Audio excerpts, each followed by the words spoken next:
أعوذ بالله من الشيطان الرجيم بسم الله الرحمن الرحيم وأن المساجد لله فلا تدعوا مع الله أحدا وأنه لما قام عبد الله يدعوه كادوا يكونون عليه لبدا قل إنما أدعو ربي ولا أشرك به أحدا قل إني لا أملك لكم ضرا ولا رشدا قل إني لن يجيرني من الله أحد ولن أجد من دونه ملتحدا إلا بلاغا من الله ورسالاته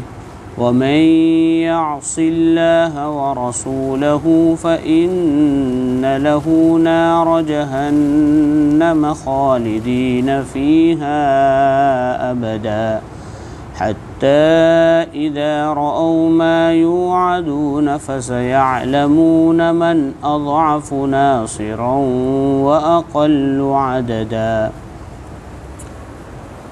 شروع اللہ کے نام سے جو بڑا مہربان نہایت ہی رحم والا ہے۔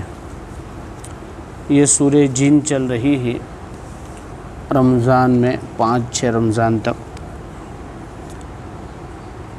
تو اس میں مساجد کے تعلق سے بات چل رہی تھی۔ وَأَنَّ الْمَسَاجِدَ لِلَّهِ، کہ مسجدیں اللہ کی ہے، یعنی اللہ کا گھر ہے۔ اگر کسی زمین پر مسجد بن گئی، اب قیامت تک وہ مسجد ہی رہے گی، چاہے عمارت رہے نہ رہے۔ اب اس جگہ کوئی اور چیز ہماری شریعت کے مطابق نہیں ہو سکتی ہے۔ اور وقف پراپرٹی میں تو اور بھی آپشن ہو سکتے ہیں، لیکن جو پراپرٹی مسجد کے لیے وقف کی جاوے، اب وقف کرنے والا خود بھی اس مسجد کی جگہ، اگر مسجد کسی وجہ سے شہید ہوئی تو اپنا قبضہ جتا نہیں سکتا ہے، وہ وقف ہی کی پراپرٹی رہے گی۔ مسجد کے لیے وقف یہ مسجد، تو یہ مسجد اللہ کا گھر ہے۔ وَأَنَّ الْمَسَاجِدَ لِلَّهِ۔ دوسرا یہ کہ مسجد اللہ کا گھر ہے تو وہاں اللہ ہی کو پکارنا چاہیے۔ اس لیے بزرگوں نے لکھا ہے اس آیت کی وجہ سے کہ آدمی جب مسجد میں آوے تو ایک مرتبہ کم از کم لا الہ الا اللہ ضرور کہے۔ لا الہ الا اللہ، نہیں کوئی معبود سوائے اللہ کے۔ وَأَنَّ الْمَسَاجِدَ لِلَّهِ کا ایک مطلب یہ عرض کیا گیا تھا کہ جتنے سجدے ہیں وہ سب اللہ کے لیے ہیں، جہاں بھی کیے جاوے۔ روئے زمین ساری اللہ کے لیے ہے۔ حدیث میں آیا جُعِلَتِ الْأَرْضُ مَسَاجِد، کہ ساری زمین مسجد ہے۔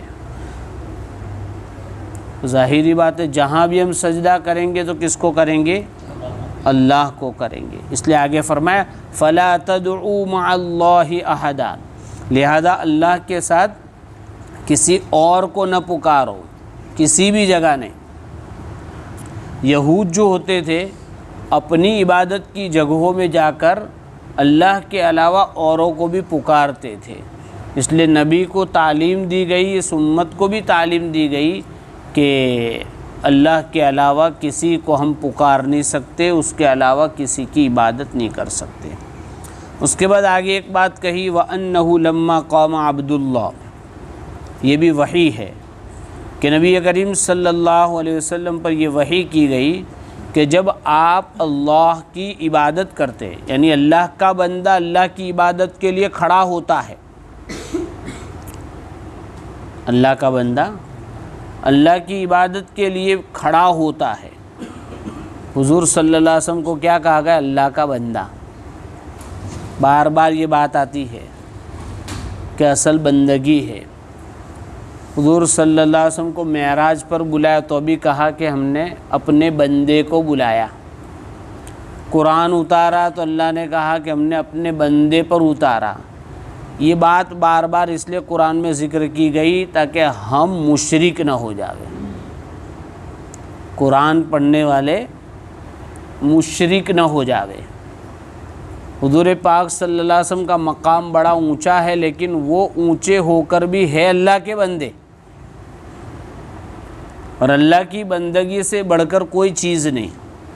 اس لیے اللہ کے نبی کو نبی ہونے کے ساتھ اللہ کا بندہ ہی سمجھا جاوے، خدا نہ سمجھا جاوے، فرق ضروری ہے۔ کرسچن لوگوں نے، عیسائیوں نے عیسیٰ علیہ السلام کو خدا کا درجہ دے دیا، اس کی اجازت نہیں ہے۔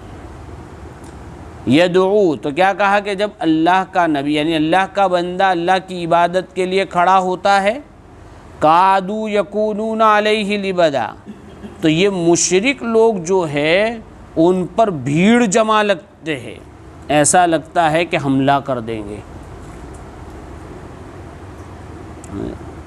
ریلوے اسٹیشن پر نماز کے لیے کھڑے ہو جاؤ، سمجھے، ایئرپورٹ میں بھجن بج سکتا ہے، ہوائی جہاز میں منجیرے بج سکتے ہیں، راستے میں تلوار لہرا کر جلوس نکالا جا سکتا ہے، لیکن تو یہ نئی بات نہیں ہے، سمجھ گئے؟ پرانی چیزوں کی نئی شکلیں ہیں۔ پرانا شکاری نیا جال لے کر آیا ہے، شکل نئی ہے، نہ اصل تو وہی ہے۔ یہاں قرآن کادو یکونون علیہ لبدا، نبی کے لیے کہا کہ جب آپ حرم میں نماز پڑھنے کے لیے کھڑے ہو رہے تو ایسا بھیڑ جما کر کے حملہ کر دیں گے، تو ایسا ہی ہے، کوئی نیا نہیں ہو رہا ہے، تو ہمیں اپنا کام کرنا ہے، وہ اپنا کام کرے۔ نبی صلی اللہ علیہ وسلم نے کام نہیں چھوڑا، کرتے رہے، بھیڑ سے گھبرائے نہیں۔ مرنا ایک ہی بار ہے نا، کتنی بار مرنے کا، وقت اور وقت پر ہی مرنا ہے، وہ بھی اس لیے ڈر صرف کس کا رکھنے کا؟ اللہ کا۔ بعض حضرت نے اس کا مطلب یہ لکھا ہے کہ کادو یکونون علیہ لبدا کا مطلب یہ ہے کہ جب حضور پاک صلی اللہ علیہ وسلم قرآن پڑھتے ہیں یا عبادت کرنے کے لیے کھڑے ہوتے ہیں تو جنات لوگ آپ کے پاس بھیڑ لگاتے تھے، ان کے لیے نئی چیز تھی۔ جیسا کہ ہم شروع سے سمجھتے آ رہے ہیں کہ جب ان کا آنا جانا آسمان پر بند ہو گیا، آسمان کے قریب، تو انہوں نے تحقیق کی کہ بھئی ایسا کیوں ہوا تھا، کہ قرآن نازل ہوا نا، اس لیے تو قرآن ایک نئی چیز، آدمی نئی چیز دیکھتا ہے تو بھیڑ لگا دیتا ہے، شوق ہوتا ہے کہ دیکھے کیا ہے۔ تو اگر جنات مراد لے ہوئے تو پھر بات اچھی ہے کہ وہ شوق سے کھڑے ہوتے تھے، اور اگر کفار اور مشرکین مراد لے ہوئے تو ان کی نیت دوسری تھی، ڈرانا تھا بھیڑ جمع کر کے۔ تو یہ آگے فرمایا، اس کے بعد نبی کو کہا قل، اے نبی جی آپ کہہ دو، انما ادعو ربی۔ اصل میں اس سورت کا پورا مضمون توحید اور شرک پر ہے، تو اب تک تو یہی بات کہی گئی توحید کی، اب نبی سے کہلوایا جا رہا ہے کہ اب آپ بھی کہو یہی بات، انما ادعو ربی، میں تو میرے پالنے والے کی عبادت کروں گا اور کرتا ہوں۔ کھائے اللہ کا اور بولے کسی اور کا، اس کو تو انسان بھی برداشت نہیں کرتا ہے، رہنے میرا کھا کے میری ہی بغاوت کرتا ہے، دوسروں کی وہ کرتا ہے، ایسا کہتا ہے۔ ولا اشرک بہ احدا، اور میں اس کے ساتھ کسی کو بھی شریک نہیں کرتا ہوں، نہ کروں گا۔ یہ نبی صلی اللہ علیہ وسلم سے کہلوایا، کیوں کہلوایا؟ تاکہ ہمارے تک پیغام آوے کہ عبادت تو صرف کس کی ہوگی؟ ماں کی بھی نہیں ہوگی، اور بھارت ماتا کی بھی نہیں ہوگی، اور اپنی ماتا کی بھی عبادت تو نہیں ہوگی۔ عبادت تو کس کی ہوگی؟ صرف اللہ کی۔ اللہ کے ساتھ کسی بھی ماتا کو اور دیوی کو ہم شریک نہیں کر سکتے ہیں۔ اس کے بعد دوسری بات کہی کہ نبی جی کہو، انی لا املک لکم ضرا ولا رشدا، میں تمہارے لیے تکلیف کا بھی مالک نہیں اور تمہارے لیے بھلائی کا بھی مالک نہیں، میں ایک اللہ کا بندہ ہوں، وہ جو کہتا ہے وہ پہنچاتا ہوں، باقی اللہ کا عذاب بلانا ہو تو یہ میرے بس میں نہیں ہے کہ میں اللہ کے عذاب کو بلا کے تمہارے اوپر ڈال دوں، چونکہ بار بار درخواست کرتے تھے کہ تم سچے ہو تو عذاب بلا لو، تو نبی صلی اللہ علیہ وسلم نے کہا یہ میرے کنٹرول سے باہر کی بات ہے۔ ولا رشدا، اور تم کو میں زبردستی ہدایت دے دوں، یہ بھی اپنے بس میں نہیں ہے، یہ نبی نے کہہ دیا۔ اس لیے کسی کی بھی ہدایت میرے بس میں بھی نہیں، آپ کے بس میں بھی نہیں۔ ہدایت کا مالک، نقصان اور ضلالت کا مالک اللہ ہے۔ تیسری بات کہلوائی، قل انی لن یجیرنی من اللہ احد، آپ فرما دیجئے کہ اللہ سے مجھے کون پناہ دے گا۔ یعنی اگر اللہ نے نافرمانی کی، میں اللہ کی نافرمانی میں نے کی، اللہ کے نبی صلی اللہ علیہ وسلم تو نافرمانی کرنے والے نہیں تھے، لیکن اگر تم کہتے اور میں کروں تو اللہ سے بچائے گا کون؟ اللہ سے بچائے گا کون؟ خدا کی خدائی میں نبی کی شرکت نہیں ہے، نبی بھی ایک بندے ہے اللہ کے۔ وَلَنْ أَجِدَ مِن دُونِهِ مُلْتَحَدًا، اور میں اللہ کو چھوڑ کر کوئی پناہ کی جگہ نہیں پاتا ہوں، تو اسی کی بغاوت کروں گا تو ہوگا کیا میرا؟ یہ ہم کو سکھایا کہ کچھ بھی ہو جاوے یہ کام تو ہم کر سکتے، کس کو خوش کرنے کے لیے کریں گے؟ دنیا والے نہ خوش ہوئے ہیں نہ ہوں گے۔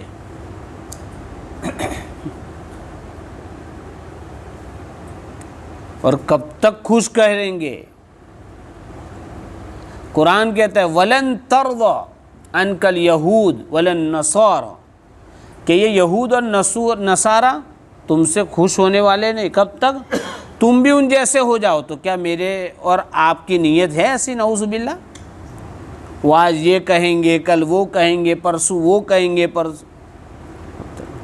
اس لیے پہلے ہی دن سے کہتے ہیں نا کہ بھئی ایک آدمی کو اس نے پیسے مانگے تو دے دیے، پھر 15 دن کے بعد آئے، چلو بیچارہ دے دیے، پھر 15 دن کے بعد آئے، پھر دے دیے۔ اب دماغ میں آئے گا کہ اس کو کیا پڑی ہے؟ بولن عادت پڑی ہے اس کو۔ اب آپ دوسرے 15 دن کے بعد اس سے منہ ہٹا دیں گے تو یہ 3 مرتبہ دیا نا، وہ بھی گیا کام سے۔ وہ کیا کہے گا؟ اس کو پیسے بہت والے ہیں، اس کو مال کا گھمنڈ ہے، کیا اس کے پیسے میں کھا جانے والا تھا؟ تو 3 مرتبہ دیا نا، وہ بھی گیا۔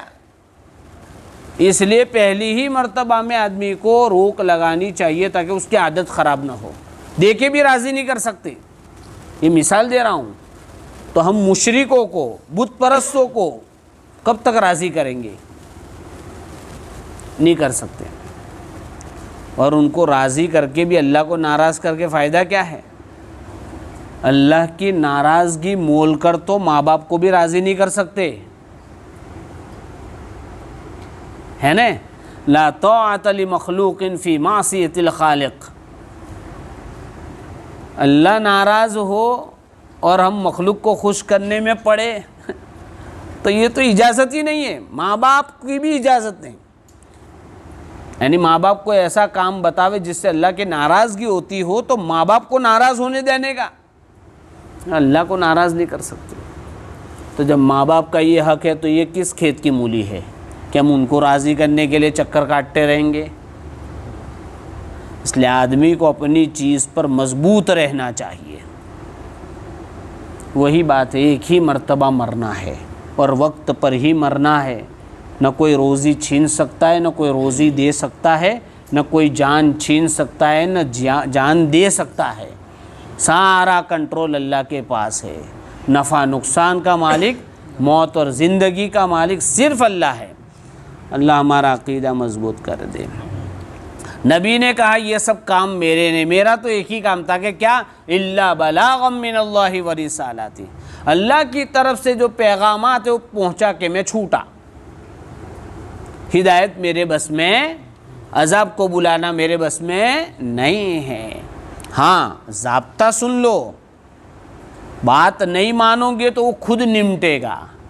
وَمَن يَعْصِ اللَّهَ وَرَسُولَهُ، جو اللہ کی اور اس کے رسول کی نہیں مانے گا، نافرمانی کرے گا، کیا ہوگا؟ فَإِنَّ لَهُ نَارَ جَهَنَّمَ خَالِدِينَ فِيهَا أَبَدًا، تو اس کے لیے دوزخ کی آگ ہے ہمیشہ ہمیشہ۔ اب عام طور پہ آدمی کو یہ ہوتا ہے کہ یہ سب ہوگا کب، یعنی اس زمانے میں بھی اللہ کے نبی پر آیتیں اترتی تھی، صحابہ انتظار کرتے تھے کہ ان کی پکڑ ہوگی کب، تو اللہ کہہ رہے کہ حتی اذا رأوا ما یوعدون، یہ سلسلہ چلتا رہے گا جب وہ چیز یہ دیکھ لیں گے جس کی ان کو دھمکی دی جاتی تھی، عذاب کی دھمکی دی جاتی تھی، تو دیکھیں گے وقت پر کب آتا ہے، اللہ کو معلوم ہے۔ فَسَيَعْلَمُونَ مَنْ أَضْعَفُ نَاصِرًا، اس دن ان کو پتہ چلے گا کہ کس کا مددگار کمزور ہے، وَأَقَلُّ عَدَدًا، اور کون مائنورٹی میں ہے۔ آج کل تو وہ لوگ کہتے ہیں تم مائنورٹی میں ہو، تم کمزور ہو، ہمارے پاس یہ ہے وہ ہے، وہ تو اسی وقت پتہ چلے گا جب اللہ کی طرف سے آئے گا تو مائنورٹی کامیاب ہوئی کہ میجورٹی کامیاب ہوئی، طاقت کس کے پاس تھی وہ تو اسی وقت پتہ چلے گا۔ اس لیے آگے فرمایا نبی صلی اللہ علیہ وسلم نے کہ مجھے نہیں معلوم وہ ابھی آئے گی کہ بعد میں آئے گی، لیکن آئے گی صحیح، کس کو علم ہے؟ صرف اللہ کو علم ہے، اور اللہ اپنا راز کسی کو بتاتا نہیں، کبھی کبھی اپنے محبوب بندوں یعنی نبیوں کو بتا دیتا ہے۔ تو یہ بات ہے۔ اس کے بعد آگے فرمایا کیسے بتاتا ہے؟ تاکہ وحی کے ذریعے بتاتا ہے۔ وحی کیا کے بارے میں فرمایا فَإِنَّهُ يَسْلُكُ مِن بَيْنِ يَدَيْهِ، جب فرشتہ وحی لے کر آتا ہے تو وحی کے فرشتے کے ساتھ اور بھی فرشتے ہوتے ہیں حفاظت کے لیے، تاکہ شیطان مردود وغیرہ اس وحی والے فرشتے پر حملہ نہ کرے، اس وحی میں ملاوٹ نہ کرے۔ وَمِن خَلْفِهِ رَصَدًا، آگے بھی ہوتا ہے فرشتہ، پیچھے بھی ہوتا ہے۔ اس کا کام کیا؟ حفاظت بھی کرنا اور یہ معلوم کرنا کہ انہوں نے فرشتوں نے اپنا کام کیا کہ نہیں۔ لِيَعْلَمَ أَن قَدْ أَبْلَغُوا رِسَالَاتِ رَبِّهِمْ، تاکہ اللہ جان لے کہ ان فرشتوں نے ان کے رب کا پیغام پہنچایا ہے کہ نہیں۔ وَأَحَاطَ بِمَا لَدَيْهِمْ، اور اللہ تبارک تعالیٰ نے ان سب لوگوں کا احاطہ کیا ہے۔ وَأَحْصَىٰ كُلَّ شَيْءٍ عَدَدًا، اور ہر ایک کی گنتی گن رکھی ہے، وقت پر اللہ اپنا کام کرے گا۔ یہ سورہ جن پوری ہوئی۔ خاص اس کا جو پیغام ہے کہ ہمیں قرآن سے خصوصی تعلق قائم کرنا چاہیے، دوسرا توحید پر جمنا چاہیے، اور شرک سے مکمل دور رہنا چاہیے۔ اللہ تبارک تعالیٰ ہم سب کو صحیح سمجھ عطا فرماوے۔